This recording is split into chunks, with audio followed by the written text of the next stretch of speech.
que les choses dans ma chambre ont toujours été à cet endroit-là, alors que pas du tout.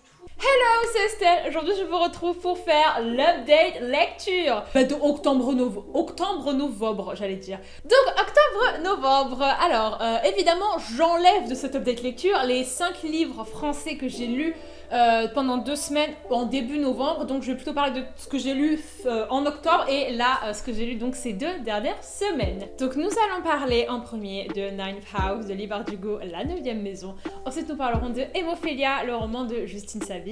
Ensuite, nous parlerons de la saga Covenant de Jennifer L. Armentrout. Et nous finirons par la saga Titan de Jennifer L. Armentrout. Oh, guess who's back? Guess who's back? Attendez, je vous explique à la fin. Commençons par Ninth House, donc la 9e maison.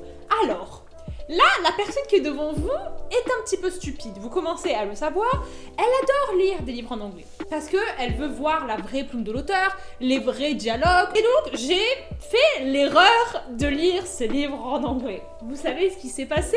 Rien compris. En fait, j'ai eu plusieurs problèmes dans cette lecture qui est totalement de ma faute. Et du coup, je suis un petit peu triste de vous le présenter comme ça parce que je suis certaine que j'aurais pu déjà apprécier ce livre parce que là en fait j'étais totalement submergée par tout et n'importe quoi. Alors nous suivons le personnage de Galaxy. Alors déjà ça tu vois c'est ce qui fait toute la note de ce livre. La meuf s'appelle Galaxy et du coup son surnom c'est Alex.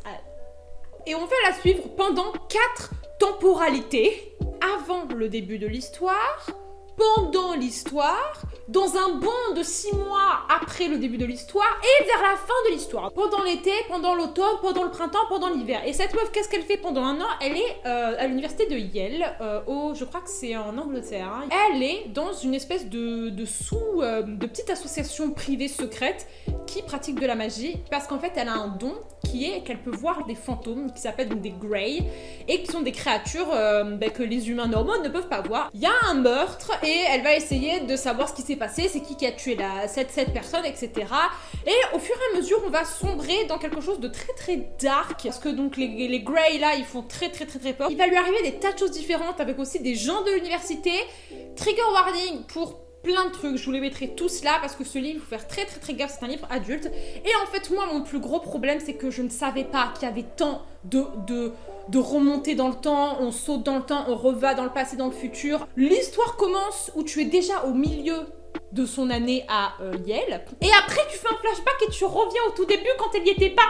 Et donc, moi, mon cerveau, il peut pas. Moi, je me suis retrouvée totalement perdue. Et en plus de ça, je les ai en anglais. Et donc, ça a été la fin pour moi. Et en fait, le truc, c'est qu'on vous explique pas du tout d'où est-ce que ça vient, cette histoire de Grey, pourquoi il y a de la magie. Enfin, en fait, tu débarques un petit peu et tu sais pas trop pourquoi. Je tiens à dire que quand même, moi, le personnage de Alex, elle m'a...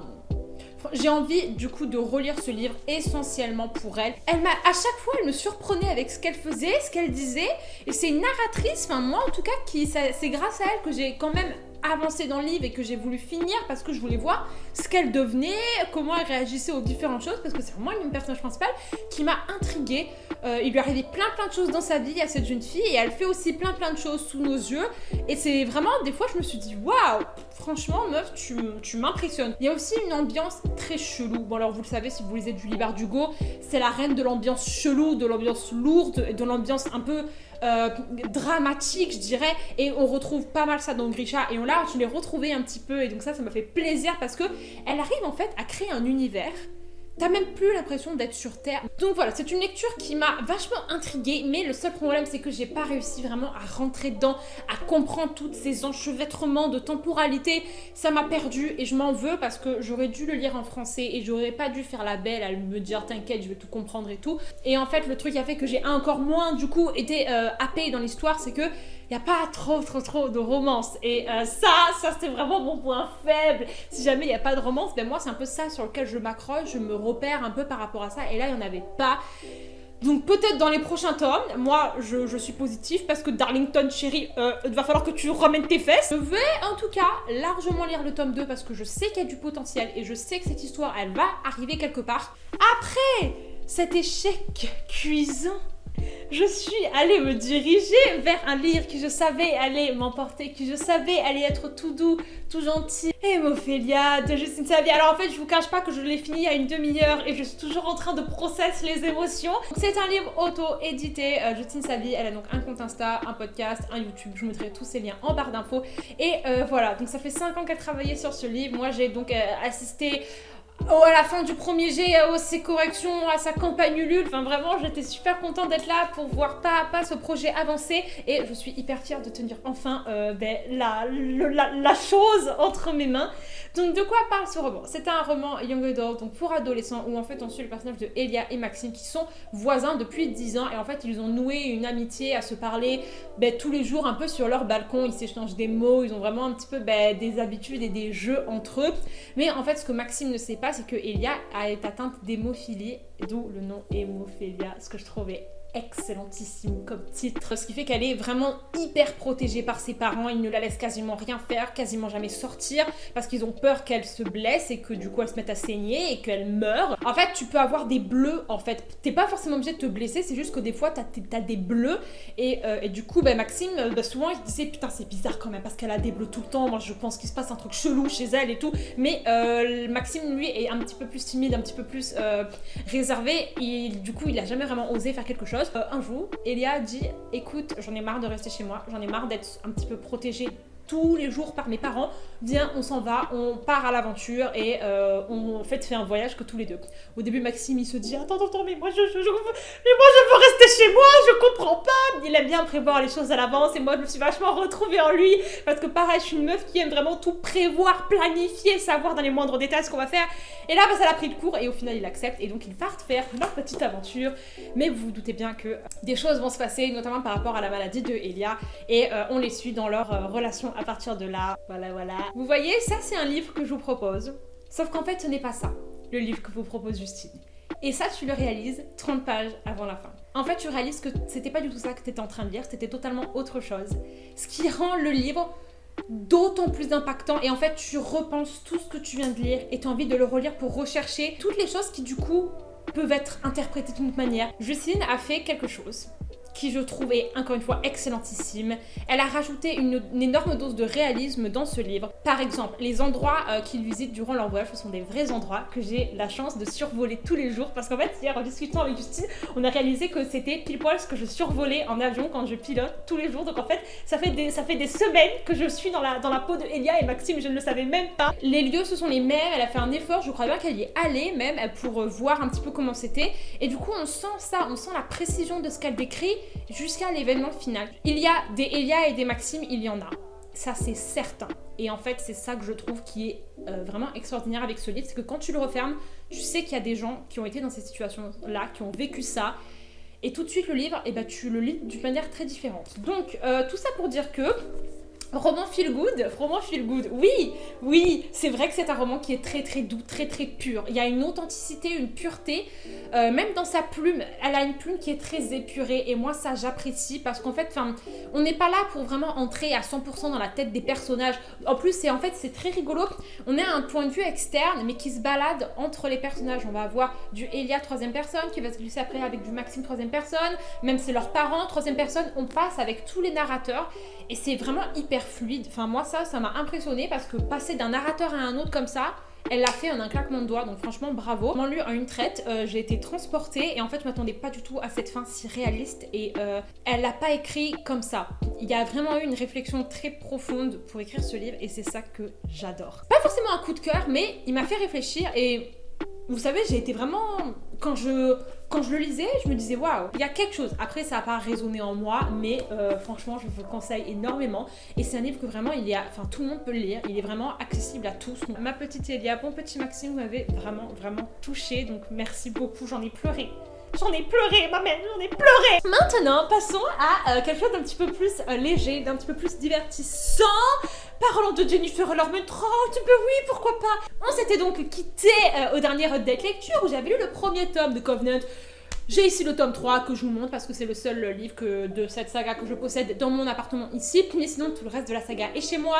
Je me suis enfilée toute la saga en un mois. C'était délicieux. C'était un véritable plaisir. Je me suis éclatée. C'est une espèce d'université réservée aux enfants qui ont un rapport avec les dieux, puisque toute la mythologie grecque existe réellement. Il y a Apollo qui vient boire un café avec toi. Enfin, tout va très très bien. Et il y a donc les dieux. Ils peuvent faire des enfants avec des humains, ça fait des demi-dieux. Le demi-dieu pareil, ça fait un pur sang. Le pur sang pareil, ça fait un demi-sang. Et si jamais le demi-sang et le pur sang font un gosse, ça fait un Napoléon. Et le Apollyon, c'est une créature hyper mystique et tout tourne un petit peu autour de cette créature un petit peu super puissante. On suit le personnage de Alexandria, qui est donc une demi-sang. Et en fait, elle va dans cette université et elle apprend à se battre, elle apprend à se défendre, et en même temps, il y a plein d'histoires avec les gens de cette université. Et elle se retrouve notamment dans des situations très délicates, puisqu'on lui dit que en fait, elle est beaucoup plus importante et beaucoup plus puissante qu'elle ne pensait l'être. Et aventure, suspense, surprise, beaucoup de stress, beaucoup de sang, mais du combat et de la magie, tout ce qu'on aime. Voilà, hein, je suis passée par les montagnes russes de l'émotion. Bonjour, c'est moi. Le tome 3, c'était... Oh là là là là, oh là là, oh là là là, oh là là là là. Le tome 3, je me le suis claqué sur la tête au moins 18 fois. Il y a un espèce de petit triangle amoureux qui s'installe à partir du tome 2, je dirais, qui est très développé dans le tome 3. Et en fait, vous savez, la loi de Murphy, enfin c'est un peu ça, tout ce qui pouvait mal tourner tourne mal, et en fait, tout s'accumule. Toutes les conneries s'enclenchent les unes derrière les autres, et en fait, tu fonces dans la connerie à 100%. Tout le monde a mal géré dans cette histoire, ce qui nous a amené à un tome 4 et un tome 5 explosif, mais vraiment transcendant. On a eu vraiment des scènes hyper puissantes et où moi j'étais vraiment pas bien. Rappelé beaucoup de souvenirs parce que c'est en fait des longues sagas comme ça de 4-5 livres, et ben il y en a peu qu'au final j'ai lu en entier, et les seules que j'ai lues c'est celle de Jennifer, et du coup ça m'a vachement rappelé quand je lisais Lux et où j'étais vraiment à fond et que tu voyais tes personnages progresser et des fois tu te disais waouh, tout ce qu'on a parcouru depuis le début de l'aventure, et les personnages ils m'ont tellement touchée. Enfin, je pourrais vous parler pendant des heures de la relation entre Alex et Aiden, parce que attends, stop. Je suis, excusez-moi, les gens qui pensent que Seth est la bonne personne pour Alex, allez vous rhabiller, allez vous nettoyer les yeux, puisque ce n'est absolument pas le cas. Ça se voit, c'est visible, c'est voilà. Petite théorie, vous me dites ce que vous en pensez. À un moment donné, j'ai eu un flash, Aiden il a dit un truc, j'ai fait oh putain, il y a Warner en face de moi, ça se passe comment? J'ai l'impression que Aiden, tu vois, rapidement, dans le noir, comme ça, tu fais foufou, tu le regardes, et ben il a un petit truc de Warner. Il a pas un petit truc de Warner, genre le côté très intransigeant avec soi-même, très réservé, qui ne laisse pas trop montrer ses sentiments, mais en même temps, tu vois, il ferait tout pour toi, et le mec il est à fond, et quand il veut, il peut être hyper passionné. Je savais en fait déjà la fin, puisque j'avais, avant de lire cette saga-là, lu la saga spin-off, et du coup je savais la fin, mais ça ne m'a absolument pas enlevé la surprise et le waouh. Du coup, je vous recommande énormément cette saga qui est Young Adult, donc vous pouvez largement la lire si jamais vous voulez pas des trucs... Et du coup, je n'ai pas pu résister à la fin de cette saga. Moi, j'avais déjà lu le premier tome de la saga Titan, qui est donc la saga spin-off où on suit un des personnages de cette saga, la Covenant, qui était aussi très important et qui, disons, on avait c'était un personnage incompris. Et du coup, Jennifer, elle lui a fait toute une saga pour lui rendre hommage, pour vraiment montrer à 100% qui il est vraiment et dont il est capable. Et je te dis merci, Jenny. Donc en fait, à la fin, j'ai pas pu résister, j'ai relu le premier tome de Titan et en fait, j'ai réalisé que j'avais jamais lu le tome 2 et 3. Et en fait, c'est hyper sympa parce qu'on revoit tous les personnages de Covenant qui sont là, et donc trop bien. Et en fait, on va suivre le personnage principal de Josie, donc Joséphine, qui a 19 ans, et en fait, elle a toujours vécu en tant qu'humaine, avec une mère humaine, dans une université humaine, avec des potes humains. Et un jour, ça lui tombe dessus, elle apprend qu'elle est une demi-dieu, parce qu'elle est la fille de Apollon, et elle ne le savait pas du tout. Et là, elle se retrouve embarquée dans toute cette histoire de Covenant, et elle gère bien, franchement, chapeau, elle s'accroche, elle prend sur elle y va à fond, elle donne tout, et meuf, je la respecte, hein. Franchement, cette fille, elle a une douceur, en même temps une détermination que j'adore, et surtout, en fait, Elle va arriver sans préjugés là-bas, puisqu'on va lui raconter un petit peu tout ce qui s'est passé pendant Covenant, tous les trucs à la con, tous les trucs horribles que les gens ont pu faire, et elle va dire... Peut-être, mais moi je viens d'arriver les amis et je veux pas me baser sur des préjugés pour vous rencontrer, donc je vais me faire ma propre image et vous savez quoi, vous êtes plutôt tous super sympas ici, donc je vais rester je crois.